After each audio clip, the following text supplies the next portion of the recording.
Welcome to a Healing Peace podcast. My name is Kimir Baker. I am an overcomer, writer, speaker, and God enthusiast. I am fueled by helping women achieve their emotional healing so that they can live the abundant life God has for them. In this podcast series, we provide faith-based inspiration to mend from emotional hurt, along with tools and tips for emotional wellness. In your journey, as you apply these tools and tips, you will begin to live the transformed life that you always desired. In fact, you will possess a new you. Welcome back. We're going to continue the interview that we had with a social worker. We're dusting off the archives. We're bringing back some good content. And during this part of the interview, she talks about having goals, smart objectives to be able to put in place for, again, changing those poor behaviors. I hope you enjoy listening to it the second time around. If it's your first time, your second or third time, no matter what, it is still great content and great principles to put into practice so that we can be victorious in our lives. Enjoy. We've been having a great time talking to Henrietta as we're discussing coming out of the shadows into the light. And most of the questions we talked about has been on fear, actually, because fear keeps us in the shadows. It keeps us bombarded with shame and guilt, and it prohibits us from moving forward and even thinking that we can do more. So because we're having such a good time, I asked Henrietta to come back. We're not done. I got some more questions. So thank you guys for coming back to this special episode. Henrietta, thank you for coming back. It's a pleasure being here again with you, Kamir. All right. Well, let's jump into it. And like I said, I got some things to talk about. Okay. All right. So, we've been talking about coming out of the shadows into the light, and we finally started to address some issues. I'm starting to see that, okay, it's not okay for me to eat all the time because I'm in distress. Okay, I got that. And but as I'm starting this journey, and we talked about feelings a little bit and identifying those things that is harmful. But as I'm doing this, how do I do this and not feel more crazy? I say that because it's like, okay, now I'm exposing all these things that has been causing me pain and hurt. Yes, this is a great question, and I do have some thoughts, so let's dig right in. And so this is something that it is not a one-size-fits-all. And so this is definitely going to be different depending on the person. And so sometimes for one person, prayer, maybe fasting will help them to move forward. For someone else, it may take these things in addition to more. And so it is at this stage, as a mental health professional, I would encourage you to seek additional support if you feel that you can't do it on your own. I do not recommend that you do it alone, because it's very easy to get stuck in what we call patterns of cognitive distortion, like blaming others or this all or none thinking, discounting the positive, jumping to conclusions, overgeneralizations. These are just a few things alone that can happen when you try and address these things alone. You can also get confused about things. You can become more discouraged about how to move forward. So in my opinion, you need somebody supporting you through this. And some recommendations, of course, would be a professional therapist. That could also be a Christian counselor. It could be a spiritual confidant, maybe a prayer partner, some support group that you can find. But just hear me when I say the recommendation is really not to do this alone. One of the things that I have been sharing throughout the series as well is having someone who can counteract our way of thinking. because our way of thinking can be distorted. And I fall into that category a lot. And I've definitely had a lot of relationships where we fought a lot because the way that I understood things or how I perceived things was not necessarily based in truth. Mm-hmm. And so I can echo and I encourage what Henrietta shared in terms of having someone else there to kind of guide us through a healthier way of understanding, a healthier way of perception, and being able to do that with someone who can handle what we're dishing out. Yes. Because I know I've made many mistakes trying to get certain people to handle what I'm dishing out, and they're not equipped for it. No, they're not. And I get more mad. Yes. But it's my fault because they're not equipped. So to all you guys who are listening, I strongly encourage as well and emphasize what Henrietta shared in terms of finding individuals who are equipped to work through the dimensions of the way that we think and how we process our lives. Yes. And as we're talking about having support and help, what value do I get when I'm able to shift my thinking about harmful experiences? Okay. So, of course, the value is immense. And so, the value that is gained by visiting harmful experiences is that instead of stuffing, ignoring the issues, you are bringing your awareness to your pain. This awareness validates you as a person with strengths, and it will help you to get to a plan to begin the healing process without completely shattering your identities. Mm. And so an example of this is when you cut yourself. And so you may have the pain, it may be a little bit unbearable.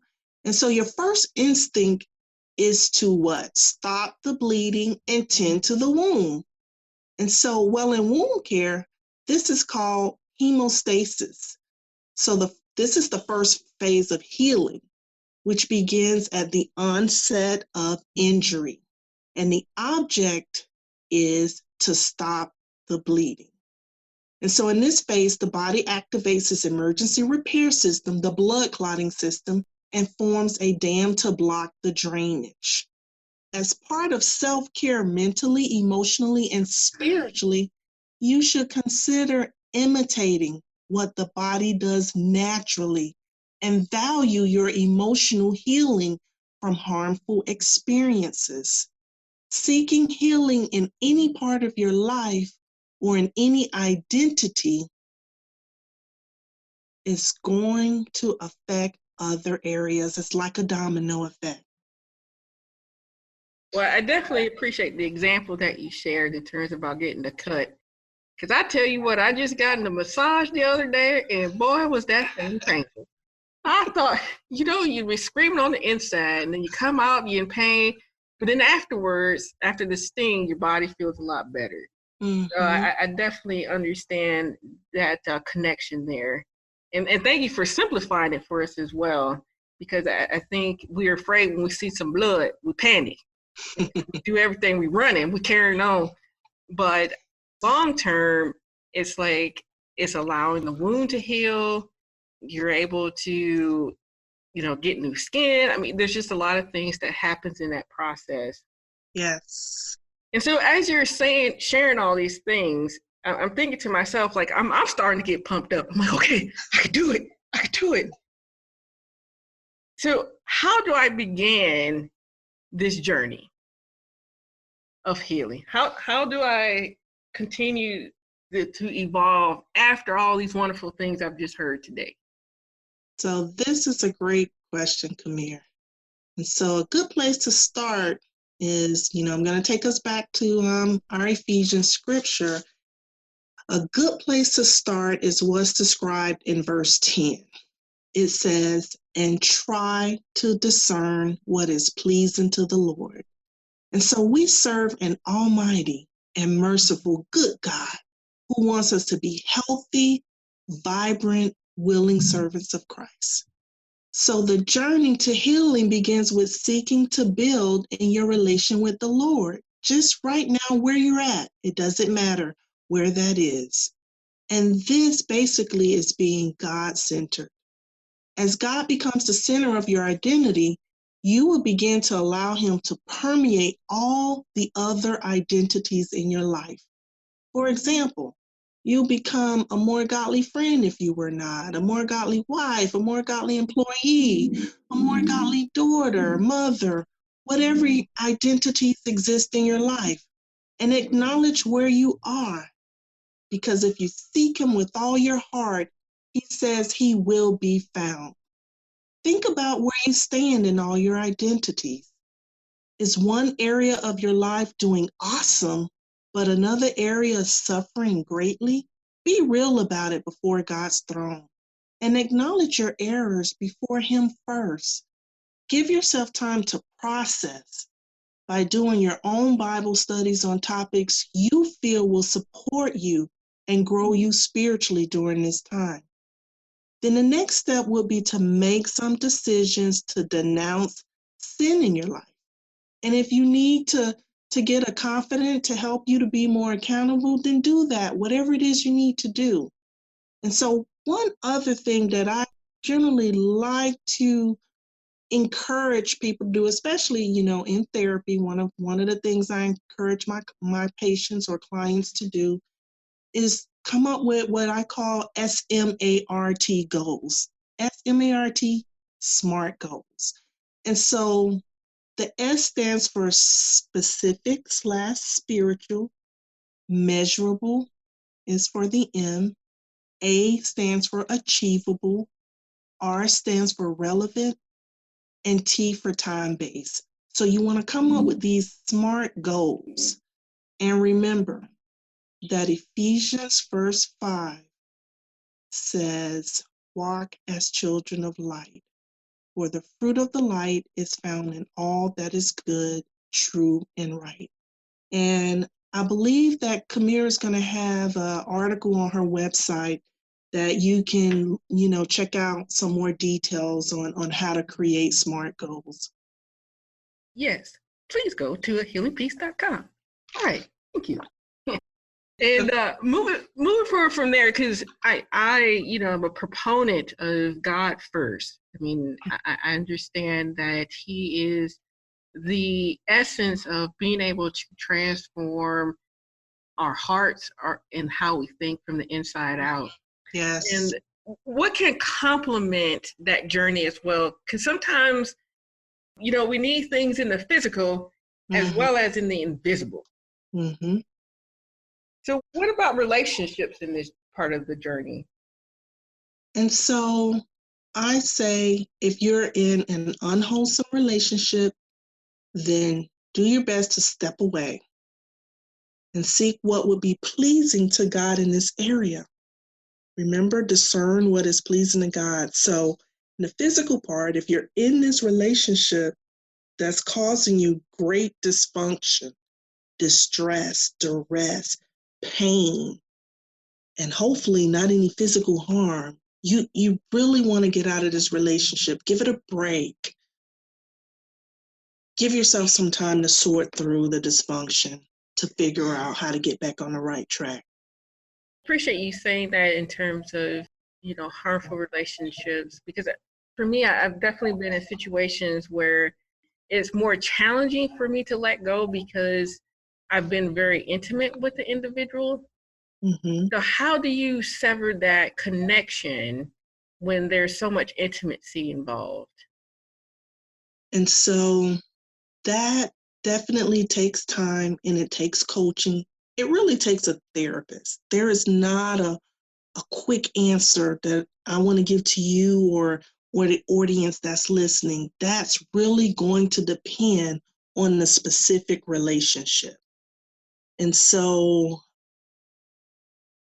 the only thing that I would advise you to do is at least consider stepping away. And you may need to sit down with somebody and think through, how can we make this possible? So there's steps that you can come up with based on your specific situation. And I've worked with women in the past to step away from many things. It may not even be a relationship. It might just be a career, that you're in, and, you're bogged down, your time, your energy, and you're not enjoying life. How do you step away from that? What are the steps? That can seem like an overwhelming and daunting task, but if you get the help and support you need, it becomes possible to work through that. And one of the things I would like to emphasize in what Henrietta shared with us is get help. I think so many times we stay in these relationships because we think we can do it ourselves. Mm-hmm. And, we think, oh, it'll be different next time. Just go get some help. And know too that as you're getting this help is not uncommon. These are things that we all wrestle with throughout our lives. And, sometimes we just need a little bit more support to get us to that next journey, that next level of being in healthier relationships. Yes. So thank you for sharing that with us and emphasizing as well, it's not a one size fits all. Every situation is different. Mm-hmm. But with an individual who has good insight and right tools, they can definitely guide you through your specific situation. Yes. So you talked about, having the SMART objectives. Now, how does that help us with our thinking and understanding? Like, how do we redefine our normal behavior? And so the SMART objectives actually will help you with any goal because it makes you focus on, first of all, creating a goal that's relevant to your life, that's time sensitive. So you give yourself a time and date. It's real specific and it may be spiritual. So this is something that therapists do all the time with every client or patient that they have. They work with them using SMART goals that are also measurable. Let's not forget that M, in helping them to move forward in their lives. And that's, I'm just going to be honest, that's not always easy to do alone. I agree. We drop off the bandwagon and we forget about it, and we don't move forward. So when you're seeing a counselor, that counselor is there to support you, as you process and journey through your goals. But it, how it affects our thinking and understanding and changing what we define as our normal behavior. And so if you're engaging, let's say, in negative self-talk, which will lead the way you think about things and how you perceive your experiences and circumstances, I say stop this. STOP, stop this. Use positive confirmations in your self-talk. For example, instead of saying, I can't do this, say to yourself, I can overcome this situation. I can overcome it with support. I can overcome it with prayer, with God's strength, but I can. God can make this possible for me. And so you might want to write down some positive self-talk confirmations on a note card. I mean, I have them all over my house. The first thing I see when I turn on my light is a confirmation on the mirror. Good morning. You are in good health. You feel great, Henrietta. And so I start my morning out this way. And so this is something that you can do.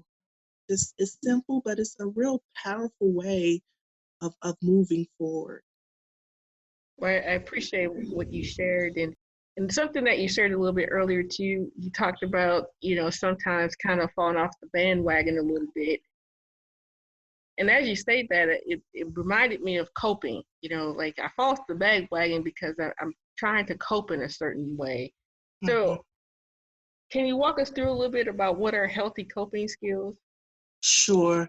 A healthy coping skill helps you to engage in positive activities that will help you get through your time of crisis or really any difficulty.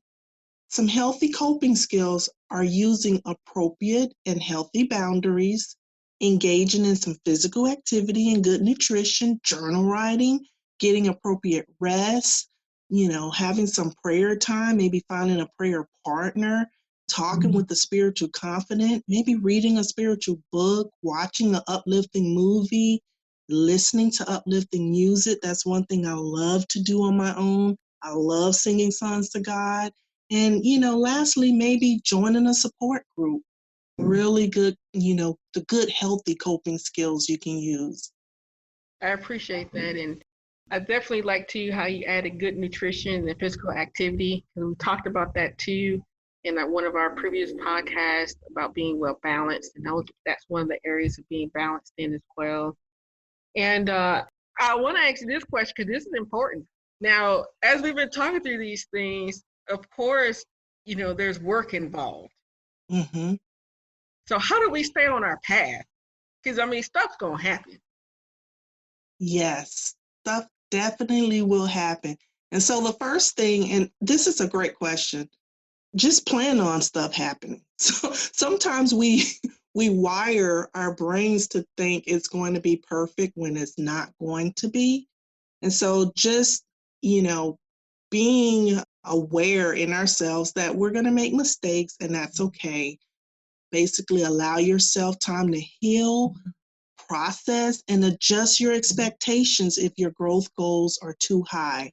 And experience all small victories and rejoice in every small step taken.